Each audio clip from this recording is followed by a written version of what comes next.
Hi friends, welcome to our channel Pragya Bhoomi. இந்த வீடியோவில் நம்ம TNPSC and UPSC exam point of வியூக்கு இம்பார்ட்டண்ட்டான ஒரு டாபிக் பற்றி தான் பார்க்க போகிறோம். எஸ், இட்ஸ் ஆத்ம நிர்பார் பாரத். இப்போது அப்கமிங் எக்ஸாமினேஷன்ஸ்க்கு ரீசன்ட் கரண்ட் அஃபேர்ஸ் அப்படின்னு பார்த்தீங்கன்னா இந்த ஆத்ம நிர்பார் பாரத் அபியான் இதுதான் ஒரு மேஜர் பார்ட்டாக ப்ளே ஆகுங்க. ஸோ இதை பற்றி தான் நம்ம இந்த வீடியோவில் பார்க்க போகிறோம். அடுத்த பார்ட் 2, 3, 4, 5 இனி கம்மிங் வீடியோஸில் பார்ப்போம். ஸோ இந்த வீடியோவில் பார்ட் 1 பற்றி தெரிஞ்சுக்கலாம் ஃப்ரெண்ட்ஸ்.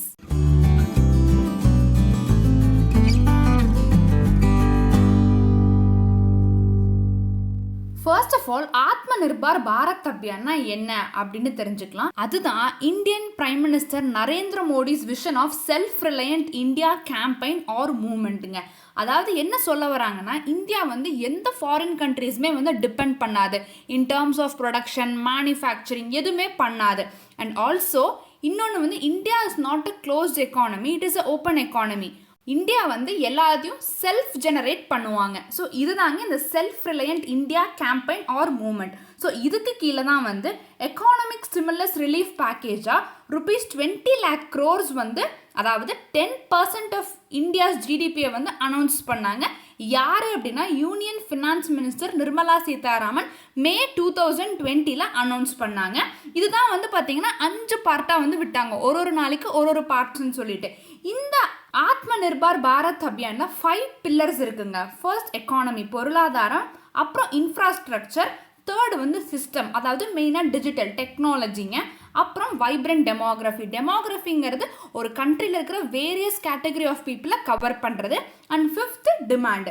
ஸோ இதுதாங்க 5 pillars of Atma Nirbhar Bharat Abhiyan. So மெயினாக இதோட ஃபோக்கஸே செல்ஃப் ரிலையன்ஸை நோக்கி பயணம் செய்கிறதாங்க இந்த ஆத்ம நிர்பார் பாரத் அபியான். ஸோ இது வேரியஸ் செக்ஷன்ஸ் ஆஃப் பீப்புளோட நீட்ஸை கேட்டர் பண்ணும். And motto of Atma Nirbhar Bharat Abhiyan என்னன்னு பார்த்தீங்கன்னா, become vocal for our local products and make them global. இதுதான் இந்தியன் பிரைம் மினிஸ்டர் நரேந்திர மோடியும் சொல்லியிருந்தாரு. அதாவது நம்ம லோக்கலாக இந்தியாவில் மேனுஃபேக்சர் பண்ணுற ப்ராடக்ட்ஸ் நம்ம குளோபல் லெவலில் அதை எடுத்துகிட்டு போகணும் அப்படிங்கிறதாங்க இந்த மோட்டோவோட மீனிங்கு. இப்போ இந்த 20 lakh crore பேக்கேஜ் கீழே பிரதான் மந்திரி கரீப் கல்யாண் பேக்கேஜ்னு ஒரு பேக்கேஜ் அனௌன்ஸ் பண்ணியிருந்தாங்க. இது ₹1.7 lakh crore ரிலீஃப் பேக்கேஜுங்க. ஸோ இந்த பேக்கேஜும் நிறைய கேட்டகரி ஆஃப் பீப்புளுக்கு நிறைய பெனிஃபிட்ஸ் கொடுக்குங்க. இந்த பேக்கேஜை பற்றி நான் ஆல்ரெடி இன்னொரு வீடியோவில் செம்ம டீட்டெயிலாக எக்ஸ்பிளைன் பண்ணியிருக்கேன். கரீப் கல்யாண் ஸ்கீம்னா என்ன, யாருக்கெல்லாம் அது ரொம்ப பெனிஃபிஷியலாக இருக்கும் எல்லாமே சொல்லியிருக்கேங்க. அந்த வீடியோவோட லிங்க் டிஸ்கிரிப்ஷனில் தரேன். இந்த வீடியோ பார்த்து முடிச்சுட்டு கண்டிப்பாக அதையும் விசிட் பண்ணி பாருங்கள், because that is also very important. நான் ஆல்ரெடி சொன்ன மாதிரி இந்த பேக்கேஜ் கீழே 5 பார்ட்ஸாக ரிலீஸ் பண்ணியிருந்தாங்க. அதில் பார்ட் 1 பற்றி தான் நம்ம இந்த வீடியோவில் பார்க்க போகிறோம். பார்ட் 1 என்னன்னா பிஸ்னஸஸ் இன்க்ளூடிங் எம்எஸ்எம்இஸ். எம்எஸ்எம்இஸ்ங்கிறதுங்க micro small and medium enterprises, அதாவது குறு சிறு நடுத்தர தொழில் நிறுவனங்கள். ஸோ இந்த ஒரு பேண்டமிக் டைமில் இந்த எம்எஸ்எம்இஸோட பிஸ்னஸ் ரொம்பவே அஃபெக்ட் ஆயிருக்குங்க. ஸோ அவங்களுக்கு இந்த பேக்கேஜில் என்னென்ன அலோகேஷன்ஸ்லாம் பண்ணியிருக்காங்க அண்ட் இது அவங்களுக்கு எப்படி பெனிஃபிஷியலாக இருக்கும் அப்படிங்கிறது இந்த வரப்போட ஸ்லைட்ஸில் நம்ம டீட்டெயிலாக டிஸ்கஸ் பண்ணலாங்க. இப்போ இந்த பேண்டமிக் டைமில் நிறையா எம்எஸ்எம்இஸ் ரொம்ப அஃபெக்ட் ஆகிட்டாங்க. ஸோ அவங்க அவங்களோட பிஸ்னஸை ரீஸ்டார்ட் பண்ணணும் அண்ட் அவங்களோட கெப்பாசிட்டி என்லார்ஜ் பண்ணணும் அப்படிலாம் நினச்சிட்டு இருப்பாங்க. ஸோ அதுக்காக இந்த ஸ்கீம் கீழே என்ன அலாட் பண்ணியிருக்காங்கன்னா ₹3 lakh crore loans for MSMEs. So இந்த லோன்ஸ் யாருக்கெல்லாம் எலிஜிபிள், எந்தெந்த எம்எஸ்எம்இஸ்க்கு அப்படின்னு பார்த்தீங்கன்னா, இப்போது எந்த MSME outstanding debt up to ₹25 crore வச்சுருக்காங்க அண்ட் ஆல்சோ அவங்களோட turnover up to 100 crores. So அந்த கம்பெனிஸ்லாம் தாங்க எலிஜிபிள். ஸோ எவ்வளோ அவங்களுக்கு அடிஷ்னலாக லோன் தருவாங்க அப்படின்னு பார்த்தீங்களா, ஆஸ் ஆன் 29th February 2020 எவ்வளோ அந்த அவுட்ஸ்டாண்டிங் டெட் அமௌண்ட் இருக்கோ அதில் 20% எமர்ஜென்சி கிரெடிட் லைனாக கொடுப்பாங்க பேங்க்ஸ் அண்ட் என்பிஎஃப்சிஸ். இப்போ ஃபார் எக்ஸாம்பிளுக்கு ஒரு எம்எஸ்எம்இயோட லோன் பார்த்தீங்கன்னா ஒரு 10 crores இருக்குது அப்படின்னா அதில் ஒரு 20% 2 crores எக்ஸ்ட்ரா அடிஷ்னல் லோனாக ப்ரொவைட் பண்ணுவாங்க அண்டர் தி ஸ்கீம். ஸோ இதில் என்ன அட்வான்டேஜ் ஃபார் அந்த எம்எஸ்எம்இ அப்படின்னா, கேரண்டி ஃபீஸ் எதுவுமே தேவையில்லை அண்ட் கொலாட்டலும் தேவையில்லைங்க. பேங்க் பாயிண்ட் ஆஃப் வியூவில் என்ன அட்வான்டேஜ் அப்படின்னா, இப்போ லோன்ஸ் ப்ரொவைட் பண்ண போகிறது பேங்க்ஸும் என்பிஎஃப்சிஸ், அதாவது நான் பேங்கிங் ஃபினான்ஷியல் கம்பெனிஸ். ஸோ அதுக்கு கவர்மெண்ட் வந்து 100% அவங்க ஃபுல் கேரண்டி வந்து எடுத்துக்குவாங்க. இந்த ஸ்கீம் வந்து எப்போ வரைக்கும் அவைலபிள் அப்படின்னா 31 அக்டோபர் 2020. ஸோ இந்த ஒரு அடிஷ்னல் லோன் வந்து ப்ரொவைட் பண்ணுறதுனால கிட்டத்தட்ட வந்து 45 lakh பிஸ்னஸ் யூனிட்ஸ் வந்து பெனிஃபிட் ஆகும் அப்படின்னு வந்து சொல்லியிருக்காங்க. ஸோ இது மூலியமா நிறைய எம்எஸ்எம்இஸ் வந்து அவங்க பிஸ்னஸை ரீஸ்டார்ட் பண்ணலாம் அண்ட் அவங்க கெப்பாசிட்டியும் வந்து என்லார்ஜ் பண்ணலாங்க. அடுத்து நம்ம பார்க்க போகிறது subordinate debt for stressed MSME. இப்போ நமக்கு அந்த ஃபாருங்கிற வார்த்தையை தவிர்த்து ரெண்டுமே புது வார்த்தையாக தாங்க இருக்கும், subordinate debt, stressed MSME. So முதல்ல ஸ்ட்ரெஸ்ட் எம்எஸ்எம்இனா என்னென்னு பார்க்கலாம். இப்போது அந்த ஒரு கீழே எமோட்டிகான் பார்த்தீங்கன்னா அது என்ன சொல்லுதுன்னா, I am under NBA category, what will I get அப்படின்னு சொல்லுது. இப்போ என்பிஏ கேட்டகரினா என்ன, அது எப்படி ஸ்ட்ரெஸ்ட்டு கூட ரிலேட் ஆகுது அப்படின்னு பார்த்தீங்கன்னா, இப்போது ஒரு எம்எஸ்எம்இ இருக்குங்க. அது வந்து இப்போது பேங்க்கு கிட்ட இருந்து கடன் வாங்கி பிஸ்னஸை ரன் பண்ணிட்டு இருந்திருக்கு. இப்போ அந்த எம்எஸ்எம்இயோட பிஸ்னஸ் வந்து கொஞ்சம் டல்லாகிடுச்சு அந்த கம்பெனியோடது. ஸோ அவங்களால லோனை வந்து ரீபே பண்ண முடியல. ஒரு 2 months ஆகுது, 3 months ஆகுது, அவங்களால பண்ணவே முடியல. ஸோ அந்த எம்எஸ்எம்இ வந்து பேங்க் பாயிண்ட் ஆஃப் வியூவில் வந்து நான் பெர்ஃபார்மிங் அசெட்னு சொல்லுவாங்க. பிகாஸ் அந்த கம்பெனினால பேங்க்கு எந்த ஒரு ஏர்னிங்ஸுமே வந்து வர்றதில்லைங்க. ஸோ அந்த எம்எஸ்எம்இ தான் it is also called as stressed MSME. So இந்த ஸ்ட்ரெஸ்ட் எம்எஸ்எம்இஸ்க்கு தான் வந்து சபார்டினேட் டெட் வந்து கொடுக்க சொல்கிறாங்க. சபார்டினேட் டெட்டுங்கிறது என்ன அப்படின்னு பார்த்தீங்கன்னா, இப்போது பேங்க்ஸ் வந்து இந்த எம்எஸ்எம்இஸ்க்கு வந்து லோன் தராங்க. இப்போது எம்எஸ்எம்இ வந்து அதை வச்சு பிஸ்னஸ்லாம் பண்ணிட்டுங்க, வர ஏர்னிங்ஸில் மித்தவங்க கிட்ட இருந்தெல்லாம் லோன்ஸ் வாங்கியிருப்பாங்க, அதெல்லாம் அடைச்சிட்டு அதுக்கப்புறமா வந்து அவங்க இந்த பேங்க் கொடுத்த லோனை வந்து அடைக்கலாம். விச் மீன்ஸ் தட் இந்த சபார்டினேட் டெட் வந்து லீஸ்ட் ப்ரியாரிட்டி ஃபார் அந்த கம்பெனி. ஸோ அவங்களுக்கு இது அட்வான்டேஜஸ். ஸோ இது தாங்க சொல்கிறாங்க. ஸோ யாருக்காக இது கொடுக்கலாம் அப்படின்னா, எந்த எம்எஸ்எம்இ வந்து என்பிஏ கேட்டகரியில் இருக்குது அல்லது ஸ்ட்ரெஸ்டு கண்டிஷனில் இருக்கோ அவங்க தான் வந்து எலிஜிபிள். ஹவு மச், எவ்வளோ அப்படின்னா, government will facilitate provision of ₹20,000 crore as subordinated. இப்போது டேரெக்டாக வந்து கவர்மெண்ட் கொடுக்காதுங்க. கவர்மெண்ட்டுக்கு கீழே வந்து ஒரு ட்ரஸ்ட் இருக்குது, credit guarantee trust for micro small என்டர்பிரைசஸ்ன்னு. ஸோ இவங்க தான் வந்து பார்ஷியல் கிரெடிட் கேரண்டி வந்து கொடுப்பாங்க. ஸோ அவங்களுக்கு வந்து சப்போர்ட் பண்ணுற விதத்தில் கவர்மெண்ட் வந்து ஒரு 4,000 crores வந்து அவங்களுக்கு கொடுத்துருக்காங்க. நீங்கள் வந்து இந்த பார்ஷியல் கிரெடிட் கேரண்டி வந்து எடுத்துக்கோங்க. பிகாஸ் பேங்க்ஸ் வந்து எம்எஸ்எம்இக்கு லோன் வந்து கொடுக்கும். அண்ட் இதெல்லாமே வந்து ஸ்ட்ரெஸ்ட் எம்எஸ்எம்இஸ். ஸோ பேங்க்ஸ் வந்து ஒரு பயப்படாமல் கொடுக்கறதுக்கு யாரோ ஒருத்தங்க கேரண்டி எடுத்துட்டாங்கன்னா அவங்க பயப்படாமல் கொடுக்கலாம். ஸோ அதனால கவர்மெண்ட் வந்து சொல்கிறாங்க, இந்த ட்ரஸ்ட்டை நீங்கள் வந்து பார்ஷியல் கிரெடிட் கேரண்டி வந்து நீங்கள் எடுத்துக்கோங்க அப்படின்னு சொல்லியிருக்காங்க. அண்ட் அதை பூஸ்ட் பண்ணுற விதத்தில் ஒரு 4,000 crores எக்ஸ்ட்ராவாக கொடுத்துருக்காங்க அவங்களுக்கு. இதுதாங்க கான்செப்ட். ஸோ இது பண்ணுறதுனால கிட்டத்தட்ட ஒரு 2 lakh எம்எஸ்எம்இஸ் வந்து பெனிஃபிட் ஆகுங்க. இப்போ நம்ம ப்ரீவியஸாக பார்த்தா 2 ஸ்கீம்ஸுமே வந்து லிக்விடிட்டி சப்போர்ட் பண்ணுறதுங்க. எம்எஸ்எம்இ வந்து அவங்களோட பிஸ்னஸை இம்ப்ரூவ் பண்ணுறதுக்கு ஒன்று லோன் கொடுத்து அவங்க பிஸ்னஸை வந்து ஹெல்ப் பண்ணலாம், இன்னொன்று வந்து அவங்களோட ஷேர்ஸ் வாங்கி அவங்க கம்பெனியில் இன்வெஸ்ட் பண்ணி அந்த பிஸ்னஸ் வந்து பூஸ்ட் பண்ண ஹெல்ப் பண்ணலாம். ஸோ அதுதாங்க இந்த ஈக்விட்டி இன்ஃபியூஷன். ஸோ எவ்வளோ வந்து இதுக்கு அலாட் பண்ணியிருக்காங்கன்னா, ₹50,000 crore equity infusion for MSME. அதாவது அந்த எம்எஸ்எம்இ கம்பெனிஸோட ஷேர்ஸை வாங்கி அந்த கம்பெனியில் இன்வெஸ்ட் பண்ணுறது.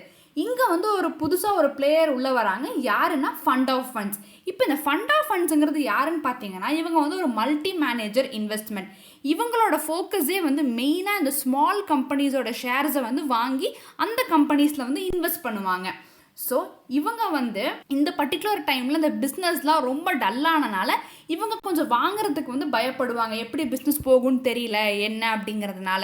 ஸோ அதுக்காக கவர்மெண்ட் வந்து என்ன கொடுத்துருக்காங்கன்னா, ஒரு 10,000 crores வந்து இவங்களுக்கு ஒரு பூஸ்ட் மாதிரி கொடுத்துருக்காங்க. ஸோ நீங்கள் வந்து அந்த ஸ்மால் கம்பெனிஸோட ஷேர்ஸ்லாம் வந்து வாங்க ஆரம்பிங்க அண்ட் அப் டு 50,000 crores வரைக்கும் வாங்குங்க அப்படின்னு சொல்லியிருக்காங்க. இது வந்து ஃபண்ட் ஆஃப் ஃபண்ட்ஸுங்கிறது மதர் ஃபண்ட்ஸ், அதுக்கு கீழே டாட்டர் ஃபண்ட்ஸ் இருக்காங்க. ஸோ அவங்களும் வந்து இந்த கம்பெனிஸோட ஷேர்ஸில் வந்து இன்வெஸ்ட் பண்ணலாங்க. ஸோ இதனால என்ன ஆகுது அப்படின்னா, நிறைய கம்பெனிஸோட பிஸ்னஸ் வந்து செம்மையாக இம்ப்ரூவ் ஆகுங்க. பிகாஸ் வந்து நிறைய அமௌண்ட் வந்து இன்வெஸ்ட் பண்ணுவாங்க அந்த கம்பெனியில். அண்ட் சின்ன சின்ன கம்பெனிஸ், இது வரைக்கும் அந்த ஸ்டாக் எக்ஸ்சேஞ்சில் லிஸ்ட் ஆகாத கம்பெனிஸ் எல்லாமே லிஸ்ட் ஆகிறதுக்கு ஒரு ஆப்பர்ச்சுனிட்டி இருக்குங்க. ஸோ இதுதான் இந்த ஈக்விட்டி இன்ஃபியூஷன் பற்றி. இப்போ எந்த கம்பெனி வந்து மைக்ரோ, எது ஸ்மால், எது மீடியம் அப்படின்னு வந்து கேட்டகரைஸ் பண்ணுறதுக்கு இது வரைக்கும் ஒரு டெஃபினேஷன் இருந்துச்சுங்க. இப்போ அந்த டெஃபினேஷனை வந்து ரிவைஸ் பண்ணி புதுசாகவும் விட்டுருக்காங்க. ஸோ நம்ம எக்ஸிஸ்டிங்காக இருந்தது என்ன, இப்போ புதுசாக என்ன வந்திருக்குங்கிறது நம்ம இதில் பார்க்க போகிறோம். இப்போ பார்த்தீங்கன்னா நான் ரெட் கலர் வந்து மேனுஃபேக்சரிங் செக்டாருங்க, கிரீன் கலர் வந்து சர்வீஸ் செக்டார். அதை நான் வந்து ஹைலைட் பண்ணியிருக்கேன். இப்போ ஃபர்ஸ்ட் எக்ஸிஸ்டிங் டெஃபினேஷன் என்ன அப்படின்னா எல்லாமே வந்து இன்வெஸ்ட்மெண்ட் பாயிண்ட் ஆஃப் வியூல இருந்து சொல்கிறாங்க. இப்போ ஒரு மேனுஃபேக்சரிங் செக்டார் கம்பெனி வந்து லெஸ் தேன் 25 lakhs இன்வெஸ்ட்மெண்ட் பண்ணால் that is a micro company. Less than 5 crores small company, less than 10 crores medium company. இப்போ இதுவே வந்து ஒரு சர்வீஸ் செக்டார் கம்பெனிஸ்க்கு less than 10 lakhs micro, less than 2 crores small, less than 5 crores medium. இப்படி தாங்க categorize பண்ணியிருக்காங்க. ஆனால் இப்போ புதுசாக வந்து எம்எஸ்எம்இ டெஃபினேஷனில் மேனுஃபேக்சரிங் செக்டரும் சர்வீஸ் செக்டரும் கம்பைன் பண்ணிட்டாங்க. ரெண்டு பேர்த்துக்கும் ஒரே மாதிரி தான். அண்ட் அடிஷ்னலாக என்ன கொண்டு வந்திருக்காங்கன்னா இன்வெஸ்ட்மெண்ட் இது வரைக்கும் இருந்துச்சு, இப்போ டேர்ன் ஓவருங்கிற ஒரு புது கான்செப்டும் வந்து உள்ள நுழைச்சிருக்காங்க. விச் மீன்ஸ் தட் இப்போ பார்த்தீங்கன்னா investment less than 1 crore and turnover less than 5 crores இருந்தால் அது micro company, be it manufacturing or service sector. அதே மாதிரி இன்வெஸ்ட்மெண்ட் லெஸ் தேன் 10 crores இருந்து turnover less than 50 crores இருந்தால் அது small company. And investment less than 20 crores இருந்து turnover less than 100 crores இருந்தால் it is a medium company. So இப்படி தான் வந்து புதுசாக அமெண்ட்மெண்ட் கொண்டு வந்திருக்காங்க. லைக் முன்னாடி எம்எஸ்எம்இனா அந்த டெஃபினேஷன் படி, இப்போ இந்த டெஃபினேஷன் படி இந்த கேட்டகரி இதெல்லாம் வந்து ஃபுல்ஃபில் பண்ணாதான் that is micro, small, medium அப்படின்னு கிளாஸிஃபை பண்ணுவாங்க. அடுத்து நம்ம பார்க்க போகிறது மேக் இன் இந்தியா இனிஷியேட்டிவை சப்போர்ட் பண்ணுற ஒரு விஷயம் தாங்க. இப்போ என்னன்னா global tenders to be disallowed up to ₹200 crores. இப்போ பார்த்தீங்கன்னா கவர்மெண்ட் வந்து ஒரு டெண்டர் விடுறாங்க ஒரு ப்ராஜெக்ட் கம்ப்ளீஷனுக்கு அப்படின்னா அது பட்ஜெட் அப் டு 200 crores வரைக்கும் வெறும் இந்தியன் கம்பெனிஸ் மட்டும்தாங்க அந்த டெண்டர்ஸ், அதாவது இந்த ப்ராஜெக்ட்ஸை பண்ண முடியும். Which means that foreign companies எதுவுமே வந்து உள்ள நுழையவே முடியாதுங்க. பிகாஸ் இந்த எம்எஸ்எம்இ இந்தியன் கம்பெனிஸ் வந்து பெரிய பெரிய ஃபாரின் கம்பெனிஸ் கூட கம்பீட் பண்ணுறது கொஞ்சம் கஷ்டம் தாங்க. ஸோ அதுக்காக தான் வந்து இந்த ஒரு ஆப்பர்ச்சுனிட்டியை வந்து ப்ரொவைட் பண்ணியிருக்காங்க. அப் to 200 crores it is purely Indian companies மட்டும்தான் வந்து அந்த ப்ராஜெக்ட்ஸை எடுத்துக்க முடியும். ஸோ அதனால இந்தியன் எம்எஸ்எம்இஸோட கம்பெனிஸோட அந்த பிஸ்னஸ் வந்து செம்மையாக இம்ப்ரூவ் ஆகுங்க. அண்ட் இன் டர்ன் வந்து it is supporting the self reliant India mission. இது இல்லாமல் அதர் இன்டர்வென்ஷன்ஸ் என்னென்னலாம் சொல்லியிருக்காங்கன்னா மார்க்கெட் லிங்கேஜ். இப்போ இந்த எம்எஸ்எம்இ கம்பெனிஸ் எல்லாம் வந்து அவங்க ப்ராடக்ட்ஸை வந்து ப்ரொமோட் பண்ணுறதுக்கு எதர் வந்து ட்ரேட் ஃபேர்ஸ்லேயோ இல்லை எக்ஸிபிஷன்ஸ்லேயோ ப்ரொமோட் பண்ணுவாங்க. பட் இப்போ அவங்க வந்து எல்லாமே ஆன்லைன் மார்க்கெட் பிளேஸ்லேயே வந்து பண்ணிக்கலாம். அண்ட் இப்போ வந்து ஒரு டிரான்சாக்ஷன்ஸ் பண்ணுறாங்க அப்படின்னா அதுக்கு வந்து அவங்க முழுக்க முழுக்க ஃபினான்ஷியல் டெக்னாலஜிஸ் வந்து யூஸ் பண்ணிக்கலாம். ஃபின்டெக் நம்ம எல்லாருமே கேள்விப்பட்டிருப்போங்க. அண்ட் தேர்டு வந்து government or public sector undertakings வந்து இந்த எம்எஸ்எம்இஸ்க்கு ஏதாச்சும் மணி கொடுக்க வேண்டிய பேலன்ஸ் இருந்தால் அந்த டியூஸும் வந்து கவர்மெண்ட் மானிட்டர் பண்ணிட்டு இருக்காங்க கண்டினியூஸாக. அண்ட் அவங்களோட ரிசீவபிள்ஸ், அதாவது எம்எஸ்எம்இஸ்க்கு வர வேண்டிய பணம் எல்லாமே வந்து இந்த ஒரு 45 days வந்து இந்த government and central public sector undertakings வந்து ரிலீஸ் பண்ணிடுவாங்க அப்படின்னு வந்து சொல்லியிருக்காங்க இதுக்கு கீழே. ஸோ இதுதாங்க இந்த அதர் இன்டர்வென்ஷன்ஸ். இது வரைக்கும் நம்ம பார்த்தது எல்லாமே எப்படி ஒரு எம்எஸ்எம்இ வந்து அதோட பிஸ்னஸை வந்து இம்ப்ரூவ் பண்ணலாம், ஆர் அவங்க கெப்பாசிட்டியை என்கரேஜ் பண்ணலாம், ஆர் அவங்க கெப்பாசிட்டியை என்லார்ஜ் பண்ணலாம். ஸோ எல்லாமே வந்து எம்ப்ளாயர் பாயிண்ட் ஆஃப் வியூவில் இருந்து தாங்க பார்த்தோம். ஸோ இப்போ employer and employee point of வியூவில் இருந்து தான் இந்த ஒரு திங் வந்து பார்க்க போகிறோம். EPF contribution reduced for business and workers for 3 months. அதாவது பார்த்தீங்கன்னா EPF contributionங்கிறது 12% வந்து எம்ப்ளாயரோடது இருக்கும், 12% வந்து எம்ப்ளாயியோடது இருக்கும். இப்போ இந்த 12%ங்கிறது ரெண்டுத்துலேயுமே 10%க்கு ரெடியூஸ் பண்ணியிருக்காங்க ஃபார் 3 months. ஸோ இதனால லிக்விடிட்டி சப்போர்ட் வந்து ரொம்பவே வந்து இன்க்ரீஸ் ஆகுங்க. அண்ட் தென் டோட்டலாக வந்து ₹6,750 crores வந்து லிக்விடிட்டி சப்போர்ட் கிடைக்குங்க. அண்ட் இன்னொன்று என்னன்னா பப்ளிக் செக்டார் யூனிட்ஸோட அந்த எம்ப்ளாயர் கான்ட்ரிபியூஷன் அதே 12% தாங்க இருக்கும். அண்ட் மோஸ்ட் இம்பார்ட்டன்ட்லி எந்தெந்த கம்பெனிஸ்லாம் வந்து இந்த பிரதான் மந்திரி கரீப் கல்யாண் யோஜனா அதுக்கு கீழே வருதோ அவங்களுக்கு இது வந்து அப்ளிகபிள் கிடையாது. ஸோ நான் மறுபடியும் ரீஐட்ரேட் பண்ணுறேன் ஃப்ரெண்ட்ஸ், பிரதான் மந்திரி கரீப் கல்யாண் யோஜனா பார்க்கலன்னா அது கண்டிப்பாக பாருங்க, லிங்க் வந்து டிஸ்கிரிப்ஷனில் இருக்கு. ஸோ இந்த ஒரு EPF கான்ட்ரிபியூஷன் வந்து ரெடியூஸ் பண்ணுறதுனால இது வந்து எவ்வளோ பேருக்கு ஹெல்ப் பண்ணுதுன்னா 6.5 lakh எஸ்டாப்ளிஷ்மெண்ட்ஸ் அண்ட் 4.3 crore எம்ப்ளாயீஸ்க்கு லிக்விடிட்டி சப்போர்ட் வந்து பண்ணுதுங்க. ஸோ நம்ம வந்து இது வரைக்கும் வந்து எப்படி வந்து எம்எஸ்எம்இஸ்க்கு வந்து எப்படி நம்ம லிக்விடிட்டி சப்போர்ட் பண்ணலாம், அவங்க பிஸ்னஸ் இம்ப்ரூவ் பண்ணுறதுக்கு அப்படியெல்லாம் பார்த்தோம். இப்போ எம்எஸ்எம்இஸ்க்கு வந்து அவங்க பிஸ்னஸ்க்கு லோன்ஸ் தரதெல்லாம் யாருன்னு பார்த்தீங்கன்னா இந்த NBFC, HFC, MFIs இவங்களாம் தான் தருவாங்க. ஸோ இவங்களுக்கு வந்து அந்த மணி லென் பண்ணுற கெப்பாசிட்டி எபிலிட்டி வந்து இருக்கணுங்களங்க. ஸோ அதுக்காக ஒரு ஸ்கீம் இருக்குது, அதுதான் இந்த ஸ்பெஷல் லிக்விடிட்டி ஸ்கீம். இது வந்து எவ்வளோ அலாட் பண்ணியிருக்காங்கன்னா ₹30,000 crores. யாருக்கெல்லாம்னா NBFC நான் banking financial company, HFC housing finance corporation, MFIs micro financial institutions. So இவங்களுக்கு தாங்க இந்த ஸ்கீமு. அதாவது இந்த கம்பெனிஸோட பாண்ட்ஸ் செக்யூரிட்டிஸில் வந்து இன்வெஸ்ட் பண்ணலாம் அப்படின்னு சொல்லியிருக்காங்க, both in primary and secondary market. ஆனால் இவங்களோட அந்த செக்யூரிட்டிஸ் இருக்குல்லங்க, இது வந்து fully guaranteed by government of India. So அதில் வந்து இன்வெஸ்ட் பண்ணலாம் அண்ட் பண்ணுறதுனால அந்த கம்பெனிஸ்க்கெல்லாம் வந்து ஒரு லிக்விடிட்டி சப்போர்ட் கிடைக்குங்க. அடுத்தது பார்ஷியல் கிரெடிட் கேரண்டி ஸ்கீம் 2.0. இப்போ வந்து பார்த்தீங்கன்னா அந்த NBFC, HFC, MFI இவங்களுக்குலாம் வந்து கிரெடிட் ரேட்டிங்ஸ் கொடுப்பாங்கங்க. ஸோ அது வந்து இந்த மாதிரி AAA, AA இந்த மாதிரிலாம் நம்ம பார்த்துருப்போம். ஸோ இப்போ லோ கிரெடிட் ரேட்டிங் உள்ள கம்பெனிஸ்க்கு தாங்க இந்த ஸ்கீமு. ஸோ இதில் வந்து எவ்வளோ அலாட் பண்ணியிருக்காங்கன்னா ₹45,000 crores வந்து அலாட் பண்ணியிருக்காங்க.